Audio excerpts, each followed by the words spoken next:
పాలమూరు రంగారెడ్డి ఎత్తిపోతల ప్రాజెక్టు ఈరోజు జూరాల నుంచి నీళ్లు తీసుకుని ఉంటే రాయలసీమ నీళ్లు దొంగిలించే అవకాశం ఉండకపోతుండే కదా అధ్యక్ష. ఈరోజు కృష్ణా నదిలో మొత్తం ప్రాజెక్టుల మీద వివరాలు తీయండి అధ్యక్ష. ఎవరి హయంలో ప్రారంభమైనాయి, ఎవరి హయంలో పూర్తయినాయి, ఎవరు అన్యాయం చేసిండ్రు. పెద్దలు చంద్రశేఖరరావు గారిని రమ్మని అధ్యక్ష, తమరైన వ్యక్తిగతంగా మాట్లాడండి. వారు ఏ రోజు వస్తారో వారు ఈ సభలో ఉన్నప్పుడే కృష్ణానది జలాల మీద చర్చ పెడతాము. ఈ చర్చలో ఒకవేళ మా తప్పేదైనా ఉందని నిరూపిస్తే సభా సాక్షిగా చంద్రశేఖరరావు గారికి బీఆర్ఎస్ నాయకులకు నేను క్షమాపణ చెప్తా అధ్యక్ష.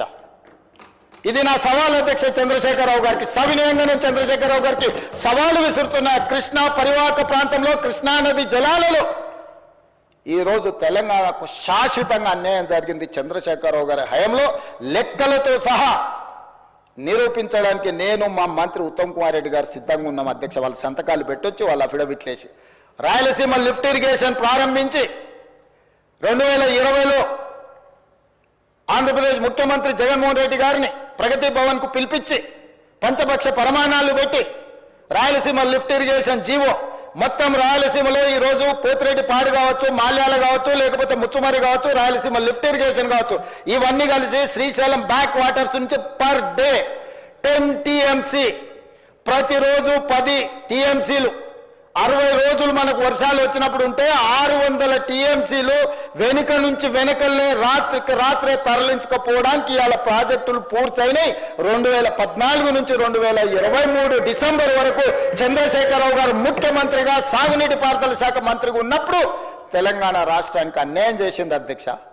రోజుకు 10 TMCల నీళ్ళని తరలించకపోయే ప్రాజెక్టులు వాళ్ళు పెడితే చంద్రశేఖరరావు నిమ్మకు నీరెత్తినట్లుంటే నారాయణపేట నియోజకవర్గంలో గవినోళ్ళ శ్రీనివాస్ అని ఒక సామాన్యమైన రైతుతోని green tribunal, national green tribunal చెన్నైలో కేసు వేయించి ఆ ప్రాజెక్టుల మీద స్టే తీసుకొచ్చి ఈ ప్రాజెక్టులో అనుమతులు లేకుండా, పర్యావరణ అనుమతులు లేకుండా ప్రాజెక్టులు నిర్మిస్తున్నారన్న ప్రాజెక్టుల మీద స్టే ఒక పాలమూరి అతి సామాన్యమైన రైతు కుటుంబం నుంచి ఒక రైతు స్టే తెచ్చిన తర్వాత మేము గగ్గోలు పెట్టి లొల్లి పెట్టి రాళ్లతో కొడతామని పాలమూరు జిల్లా రైతులు తిరగబడ్డ తర్వాత ఆ పిటిషన్లో రాష్ట్ర ప్రభుత్వం ఇంప్లీడ్ అయింది అధ్యక్ష. ఇది ఎక్కడ చూద్దాం అధ్యక్ష?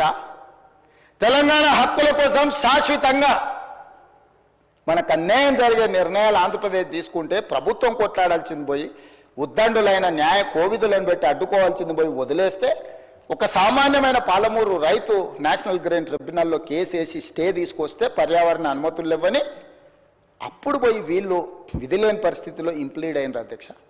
అధ్యక్ష నేను ఒక మాట గుర్తు చేయదలుచుకున్నాను అధ్యక్ష. చాలా మాట్లాడిండ్రు, ఉండుంటే బాగుండేది, నేను అడుగుండేవాడిని. రోజా గారి ఇంటికి వెళ్ళి రొయ్యల పులుసు తిన్నది ఎవరు అధ్యక్ష? నేనా ఉత్తమ్ కుమార్ రెడ్డి గారు అధ్యక్ష? రోజా గారు ఒక్కసారి రొయ్యల పులుసు పెడితేనే తిని రాయలసీమను రతనాల సీమ చేసి వస్తాను చెప్పొచ్చిన మహానుభావుడు ఆయన. నిన్ను పుట్టినప్పటి నుంచి 71 సంవత్సరం వరకు పెంచి పోషించి నీకు బుక్కడి బువ్వ పెట్టి గుండెల్లో పెట్టి ఆదరించి భుజాల మీద మోసి తెలంగాణ రాష్ట్రానికి ముఖ్యమంత్రిని చేసి 2009లో కరీంనగర్ జిల్లా నుంచి వలస వచ్చి మహబూబ్నగర్కు బతకడానికి వచ్చి ఒక్క ఓటేయని మహాప్రభు అంటే నిన్ను ఎంపీగా గెలిపించి మా గుండెల్లో పెట్టుకొని చూసుకొని మేము పల్లకీలో మోసి పార్లమెంటుకు పంపిస్తే మా గుండెల మీద తంతవా? ఇది నీ నీతి, నీ జాతి. నువ్వు వచ్చి ఇక్కడ వచ్చి మమ్మల్ని తప్పు పడతావా? రొయ్యల పులుసు తిన్నందుకే అంత విశ్వాసం చూపిస్తావు. ఒక్కసారి రోజమ్మ పెట్టిన రొయ్యల పులుసుకి నిన్ను మోసినందుకు 2009లో నిన్ను పల్లకీలో మోసి పార్లమెంట్లో పంపించినందుకు మా పాలమూరు జిల్లాకి ఏం చేసినావు? పార్లమెంట్లో నోరు లేకపోయినా, పార్లమూరులో ఊరు లేకపోయినా నిన్ను పార్లమెంటు సభ్యుడిగా మేము ఎన్నుకొని నీకు రాజకీయ భిక్ష పెడితే మా పాలమూరు ఎండబెడతావు, మా కల్వకుర్తి ఎడారిగా మారుతుంది, మా భీమా నెట్టంపాడు కోయిల్ సాగర్, మా నారాయణపేట కోడంగల్ లిఫ్ట్ ఇరిగేషన్ని ఎక్కడికక్కడ పడవ పెడతావా? ఇదా నీ నీతి, నీ జాతి అని నేను వారిని అడగదలుచుకున్నా అధ్యక్ష. అందుకే అధ్యక్ష ఇవాళ జూరాల నుంచి నీళ్లు తీసుకొని ఉంటే శ్రీశైలం వెనుక జలాలను మనం తీసుకోవాలన్న కుట్ర కేవలం కాంట్రాక్టర్ల కమిషన్ల కక్కుర్తిపడి అమ్ముడు పోకపోయిన ఉంటే ఇవాళ బాజాప్తా రోజుకు 5-6 TMCలు ఇక్కడ నుంచి మనం తరలించుకుంటే రాయలసీమ కాదు ఆంధ్రప్రదేశ్లో ఎవరున్నా గిలగిలలాడి మన ముందర మొకరిల్లేవాళ్ళు. ఇవాళ ఆయన వచ్చి నిస్సిగ్గుగా శ్రీశైలం లెఫ్ట్ బ్యాంక్ రావట్లేదు, రైట్ బ్యాంకులో నీళ్లు పోతున్నాయి, ఆంధ్రప్రదేశ్ తీసుకెళ్తుందని. సిఆర్పిఎఫ్ బలగాలు ఏ రోజు వచ్చినాయి అధ్యక్ష? మీరు ఉన్నప్పుడు రాలేదా? మీరున్నప్పుడు ఆంధ్రప్రదేశ్ పోలీసులు వచ్చి తెలంగాణ పోలీసులు అక్కడ ఉన్న సిబ్బందిని తన్నిపోలేదా? మీకు అసలు పౌరుషం ఉందా? మీలో చీము రక్తం ఉందా? ఆంధ్రప్రదేశ్ నుంచి పోలీస్ సిబ్బంది వచ్చి తెలంగాణ సిబ్బందిని తన్నిపోతే కూడా సిగ్గు లేకుండా ఫామ్ హౌస్లో పండుకున్న మీరు ముఖ్యమంత్రి, మీరు ప్రభుత్వం ఉన్నప్పుడు సిఆర్పిఎఫ్ బలగాలు తిష్ట వేస్తే నాగార్జున సాగర్ ప్రాజెక్టు మీద మన్ను తిన్న పాముల్లాక ఉన్న మీరు ఈరోజు మమ్మల్ని తప్పుపట్టి మీరు చేసిన పాపాలు అన్నిటిని మా నెత్తి మీద నెట్టేసి నోరు ఉంది కదా అని వాగి మమ్మల్ని తప్పుపట్టాలనుకుంటున్నారా? ఇదేనా మీ 10 ఏళ్ల అనుభవం? ఈ అనుభవంతోనేనా మీరు మమ్మల్ని అందరినీ ప్రజల్ని మోసం చేసినట్టు సభను తప్పుదో పట్టించాలని ఆలోచన చేసేదని నేను అడుగుతున్నా అధ్యక్ష. అందుకే ఈరోజు ఈ ప్రాజెక్టులను పూర్తి చేయాలి యుద్ధ ప్రాతిపదికన. మీరు అప్పులు తప్పులు చేసి ఇక్కడ కొంప ముంచిపోతే కూడా దాన్ని చక్కదిద్దుకుంటూ ఒకటొకటిగా పరిష్కరించుకుంటూ ఆ ప్రాజెక్టులను ఎట్లయినా పూర్తి చేయాలని నిన్న మొన్న సీతారామ సాగర్లో మా తుమ్మల నాగేశ్వరరావు గారు, మా ఉత్తమ్ కుమార్ రెడ్డి గారు, ఆ జిల్లా మంత్రులందరూ కష్టపడి అక్కడ ప్రాజెక్టులను ఒక కొలికి తెచ్చే ప్రయత్నం చేస్తారు. పాలమూరు రంగారెడ్డి ఎత్తిపోతల్ని చేయాలనుకుంటున్నాం. శ్రీశైలం లెఫ్ట్ బ్యాంక్ కెనాల్ని మేము వచ్చిన తర్వాత 10 ఏళ్ళు నువ్వు పడవ పెడితే మళ్ళీ ప్రారంభించినాం. అనుకోకుండా ఒక ప్రమాదం జరిగింది అధ్యక్ష.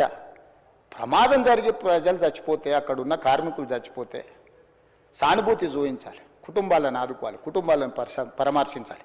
కానీ పైశాచిక ఆనందం ఏంది అధ్యక్ష? ఎవరు చచ్చిపోయినా తండ్రి కొడుకు మామ అల్లుళ్ళు కలిసి డాన్సులు చేస్తారు అధ్యక్ష. పంట ఎండిపోతే కథం, అసలు వాళ్ళ పైశాచిక ఆనందానికి పరాకాష్ట అయిపోయింది అధ్యక్ష.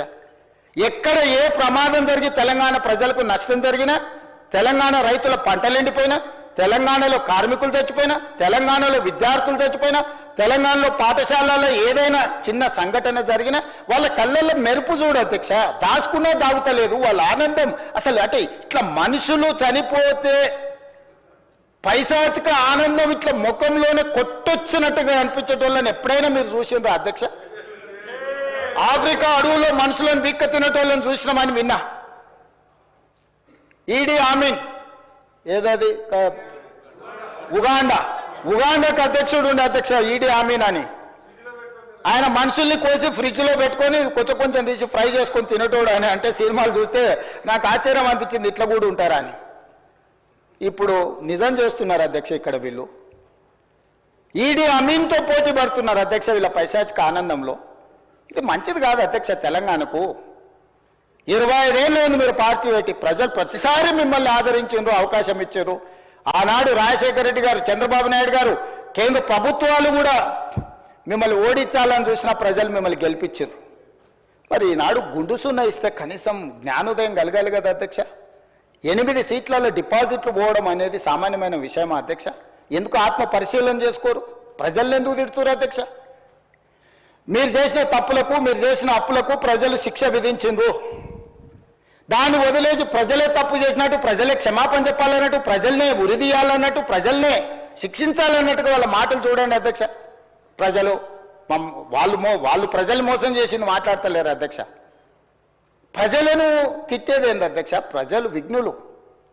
ఎప్పుడు ఎవరికి ఏ రకంగా చెప్పాలనో ఇండికేట్ చేయాలనో ఇండికేట్ చేస్తారు అధ్యక్ష. భూకంపం కూడా ఒకటేసారి అది అధ్యక్ష. ఫస్ట్ కొంచెం కదిలి, మళ్ళీ కొంచెం ఆగి, కొంచెం కదిలి, తర్వాత భూకంపం వద్ద అధ్యక్ష. తుఫాన్ ముందలు కూడా ఒక ప్రశాంతత కనిపిస్తుంది అధ్యక్ష. తెలంగాణ సమాజం కూడా తుఫాన్ ముందు ప్రశాంతత లాగా 2022 నుంచి 23 నుంచి వరుసగా అట్లా చూపిస్తూనే ఉన్నారు వాళ్ళ గంభీరత్వాన్ని. ఇప్పటికైనా జరిగిన పరిణామాలను అంచనా వేసుకొని పరిశీలించుకొని వచ్చి కూర్చొని ఒక బాధ్యత కలిగిన ప్రతిపక్షంగా ఇక్కడ ఉండి మంచిని మంచి, చెడును చెడు, మీ అనుభవాన్ని ఉపయోగించి విశ్లేషించి విడమర్చి మాట్లాడితే ప్రజలు ఆమోదించేటోళ్ళు అధ్యక్ష. మాటకు ముందు స్టేచర్, మాటకు వెనకాల స్టేచర్ అంటారు అధ్యక్ష. మీ స్టేచర్ పట్ల ఉన్న మీ ఆలోచన, మీ పట్టింపు ఈ స్టేట్ ఫ్యూచర్ పట్ల లేదా అధ్యక్ష? నేను అడుగుతున్నా. ఈ స్టేట్ ఫ్యూచర్ వద్దా? ఈ స్టేట్ ఫ్యూచర్ వద్దా? మీ స్టేచర్ గురించే మీ తాపత్రయమా? ఒకనాడు మీరు అధికారంలో ఉన్నారు, మీ పార్టీకి అధికార పార్టీగా స్టేచర్ ఉండే. 2023 డిసెంబర్ 3 తారీఖు నాడు అధికారం నుంచి ప్రధాన ప్రతిపక్ష పార్టీ స్టేచర్ ఇచ్చారు. ప్రతిపక్ష పార్టీ స్టేచర్ అది మీ పార్టీకి. 2024 మే జూన్లో పార్లమెంట్ జరిగింది, గుండు సున్నా ఇచ్చిండ్రు, మీ పార్టీని మార్చరీకి పంపించారు. నేనేం తప్పు మాట్లాడినా అధ్యక్ష? ఏమన్నా నేను ఆనాడు మీరు అధికారంలో ఉన్నారు, స్టేచర్ ఉండే, తర్వాత ప్రతిపక్షం స్టేచర్ పడిపోయింది, ఆ తర్వాత గుండు సున్నా వచ్చి 8 డిపాజిట్లు పోయినాక మార్చురీలకు పోయిందని అన్న అధ్యక్ష. నేనేమన్నా అధ్యక్ష, అందులో తప్పేముంది అధ్యక్ష? బీఆర్ఎస్ ఈరోజు మార్చురీలో ఉందని నేను చెప్పిన అధ్యక్ష. దాన్ని ఒక వ్యక్తిని అన్నట్టుగాను, పెద్ద ఆయన్ని చంద్రశేఖరరావు గారు నేను అన్నట్టుగా హరీష్ రావు గారు, కేటీఆర్ గారు చిత్రీకరిస్తున్నారు అధ్యక్ష. అంత కుత్సిత స్వభావం నాకు లేదు అధ్యక్ష. చంద్రశేఖరరావు గారి దగ్గర ఉన్న కుర్చీని 4 కోట్ల తెలంగాణ ప్రజలు గుంజుకొని నన్ను తెచ్చి ఇక్కడ కూర్చోబెట్టారు అధ్యక్ష. ఇంకేముంది అధ్యక్ష చంద్రశేఖరరావు గారి దగ్గర నేను తీసుకోవడానికి? వారి దగ్గర ఉన్నది ప్రధాన ప్రతిపక్ష హోదా. ఆ ప్రధాన ప్రతిపక్ష హోదా ఎవరికి కావాలి అధ్యక్ష? అయితే హరీష్ రావు గారు కావాలి, లేకపోతే కేటీఆర్ కావాలి. అయితే గీతే ఏదైనా కోరుకుంటే జరగరాంది ఏదైనా జరిగితే వాళ్ళిద్దరు ఆ కుర్చీ కోసం పోటీ పడతారు. కానీ నేను ఇక్కడి నుంచి అక్కడికి పోను కదా అధ్యక్ష. నేనెందుకు కోరుకుంటా అధ్యక్ష? ఇది సింపుల్ లాజిక్ కదా అధ్యక్ష. నాకెందుకు ఆపాదిస్తున్నారు అధ్యక్ష అట్లాంటి తప్పుడు మాటలు అన్నిటినీ? నేను అట్లా కోరుకుంటలేను అధ్యక్ష. 100 సంవత్సరాలు ఆయురారోగ్యాలతో చంద్రశేఖరరావు గారు ఉండాలి, వారు ఆ ప్రతిపక్షంలో అట్లనే ఉండాలి, నేను ఇక్కడనే ఉండాలి, వారు సూచనలు చేస్తూనే ఉండాలి, నేను మంచి పరిపాలన అందిస్తూనే ఉండాలి, మా ఆర్థిక మంత్రి గారు మాకు నిధులు అందిస్తూనే ఉండాలి అధ్యక్ష. ఇది మా ఆలోచన అధ్యక్ష, ఇది మా భవిష్యత్ కార్యాచరణ. నేనెందుకు కోరుకుంటా అధ్యక్ష? నాకెందుకు? వాళ్ళు సరిపోను అన్నట్టు మళ్ళీ నేను కావాలా? వాళ్ళ ఇంట్లోనే పోటీలు పడుతారు నలుగురు, ఎవరు అందులోకి రావాలను. మా మిత్రుడు మహేశ్వర్ రెడ్డి గారు కూడా ఉన్నారు. మంచి మనసు ఉంటే మాతో పాటు ఇక్కడ కూర్చుంటాడు, ఈ రోజు కాకపోతే రేపైనా. ఏమున్నది అధ్యక్ష, నాకు మంచి ఫ్రెండే, నేనేం కాదంటలేను అధ్యక్ష.